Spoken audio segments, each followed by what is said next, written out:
Welcome back. I have with me today on set, my extreme left, Pastor Dr. Olushola Okonla, Thank you very much. and registered dietitian nutritionist, Miss Uchechi Precious Oku. Thank you very much, Pastor. You are welcome. Thank you, sir. All right, diving straight into the meat for the day, raising our kids in a healthy and safe environment. Pastor, back to us. Thank you very much. First is to look at what is environment. Environment is the totality of what surrounds an individual.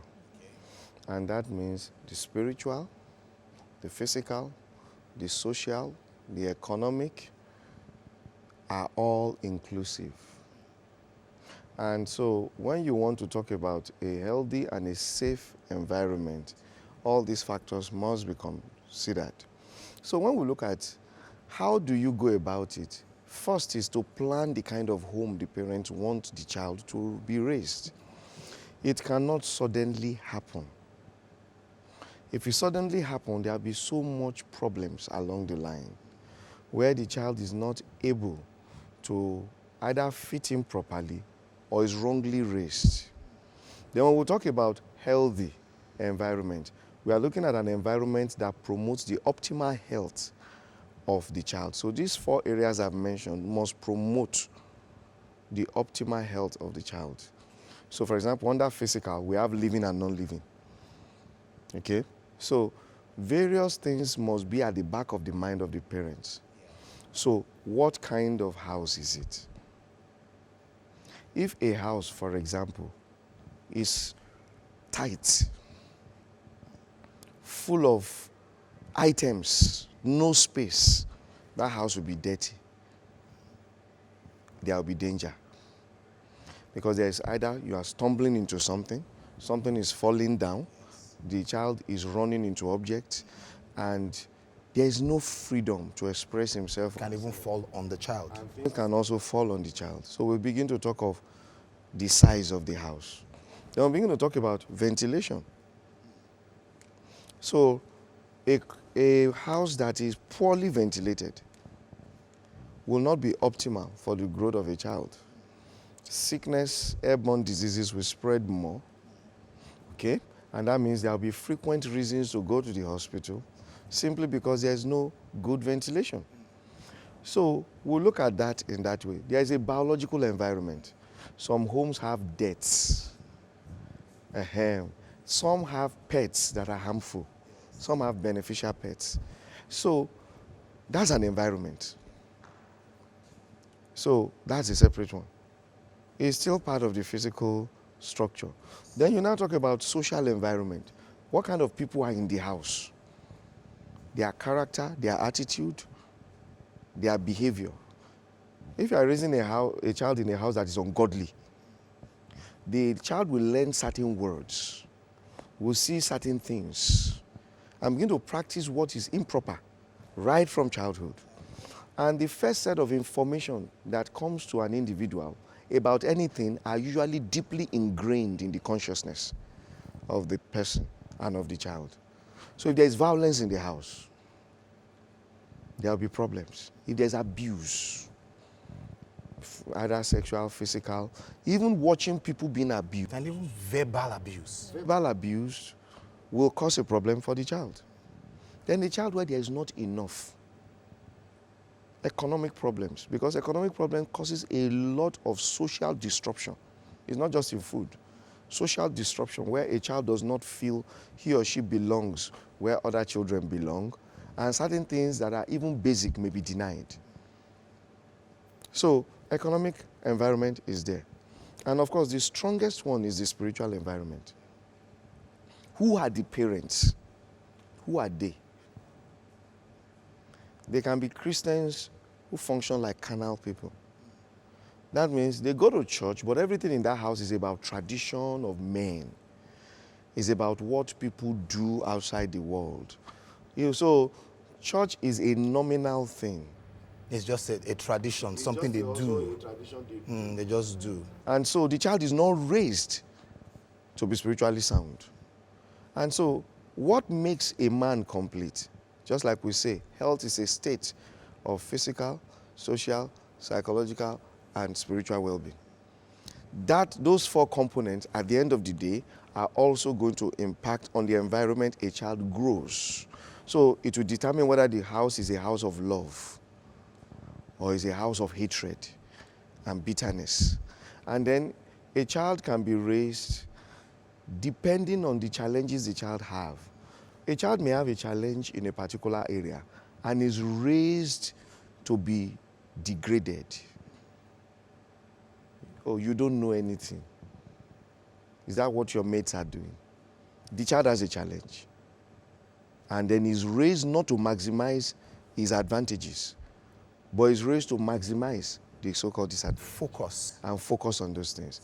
Meanwhile, another child can be having some form of challenge or disability and is raised with such a mindset that that child becomes a champion in spite of that disability. That's why a lot of what goes on in the social environment, spiritual environment, physical environment, and economic well-being of the child will now determine whether the house is safe and healthy.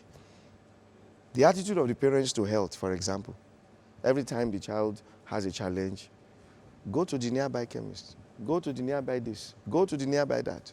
And in the process, the child gets to fall sick often, landing in the hospital severally because of ill health. So a parent has to plan for all this in order to optimize your child. In order to optimize it, because environmental factors play so much role that they sometimes overwhelm genetic capabilities. So the environment can either enhance good genetic capabilities Or suppress them. Or suppress. So it's not enough just to have good genes. The environment is going to play a major role. If a home is not safe for a pregnant woman, how is the house going to be safe for the child that the woman is going to have? So the head of the home must plan for his house. So it means that for certain categories now, I'm going to categorize. Before you plan to bring a child into a home, the parents to be need to have thoughts about these things we're talking about. And this is why this program is so important, that you have the opportunity of watching and hearing all of this. They need to have planned exactly the structures in the home, how the entire setup is going to be organized, so that the child comes into a home that is actually safe and healthy. And then if one is you already have children, and maybe the structure was not the way it's supposed to be, you have to start rearranging. You don't say, oh, well, it's too late, I'm here now. You have to do something and just rearrange. There's an aspect I would like to bring in, and I'll bring you in here, Ms. Oku. Now, part of the environment, and that's something that also contributes to the social interaction of children, the issue of the house support staff that sometimes we have assisting. Now, the parents may need to vet, they need to be careful, they need to be setting, what kind of person is going to come in to be taking care of the children when they are away, maybe at work. And then sometimes leaving the kids to be trained and educated by their television. Of course. And the aspect of the helps, or people that come into the home to help you take care of your children, maybe you're too busy or something, there's one thing you should instill in your child, is to give your child the opportunity to talk to you. Most children grow up not being able to talk to their father. They see their father as some, how do I put it, a masquerade, some sort. One God that you can't. Or a tyrant. That is coming, everybody's leaving the sitting room and everything. So you shouldn't create that kind of environment for your child. Let your child be able to tell you things that are going on, because you can only hear of some kind of wrong things that you don't want happening in your house from that child. If that child is being abused, say, by the help or anybody else in the house, or even at school, it's only that child that can tell you. And if that child doesn't tell you, so how are you sure about the environment that you're creating for that child?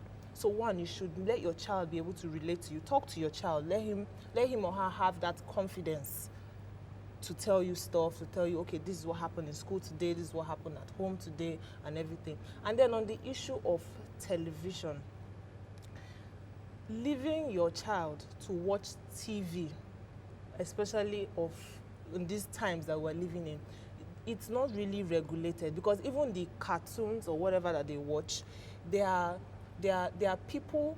How do I explain this? There are so many information that they in a subtle way pass across. Yes, pass across to the child. Because some of them have Yes. a skewed agenda Yes, of they have certain an things agenda. they are trying to gradually get you Inculcate into that to child. acclimatize to and Of see as course, normal. Exactly. Like, for example, now the issue of this LGBTQ and everything. There are some cartoons and some movies that you watch now. I heard the other day that any movie that is about that they want to approve must have the LGBTQ factor in it. So they're trying to like normalize it. And when the child is constantly watching this, every time you're like, I don't have your time, you're disturbing me, go and watch TV, or put on Gem for let them watch TV. You're leaving your responsibility as a parent, because the sole responsibility of training that child is on you.